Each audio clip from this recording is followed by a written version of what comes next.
Isaias Afwerki madaxweynaha waddanka Eritrea ayaa si weyn ugu soo dhaweeyay garoonka caalamiga ee diyaaradaha ee magaalada Asmara madaxweynaha Jamhuuriyadda Federaalka ee Soomaaliya mudane Maxamed Cabdullaahi Farmaajo wafdi uu hogaaminayo oo boqoshadii ugu horeysay oo 3 maalin ay uga bilaabanayso waddanka Eritrea.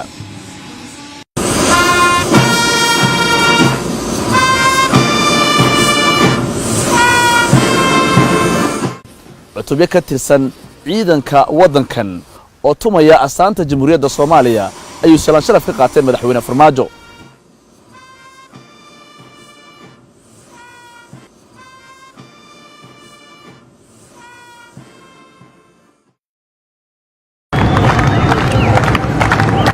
boqoshada madaxweyne Farmaajo ayaa si weyn looga dareemayay magaalada Asmara iyadoo wadada isku xirta madaxtooyada iyo garoonka caalamiga magaalada Asmara ay soo buux dhaafiyeen dadweyne aad u fara badan kuwaas oo luxaya calaamada labada dal.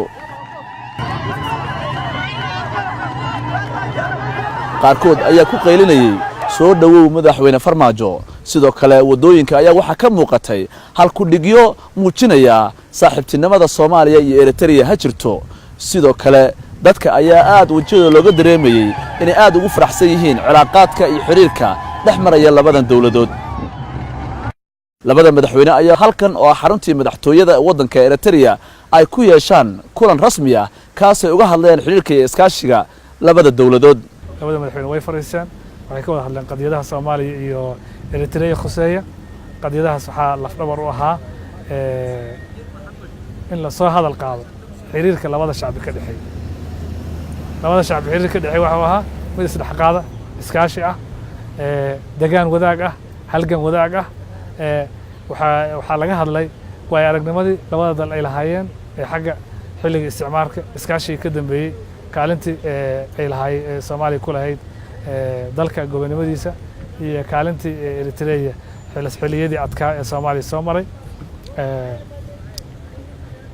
wada hadalladii wali waa ay sii dhiman yihiin laakiin waxaa aad iyo aad loogu nuxnuxsaday ilaalinta karaamada shacabka labada shacbi labada dawladood in la ilaaliyo karaamadooda in mawaaqifta taariikhiga ee geesinimada ah ee labada dal ay ka qaataan qadiyadaha dawliga iyo heer gobolba la xoojiyo. marka laga hadlo xiriirka caalamiga ah dawladda federaalka ee Soomaaliya sanad iyo barkii tagay waxa ay ku sameysay isbedel weyn taasoo u horseeday in Soomaaliya ay kaalin firfircoon hadda ka ciyaarayso arrimaha gobolka iyo guud ahaanba kuwa caalamka. Ali Baashi Cabdullaahi magaalada Asmara waddanka Eritrea.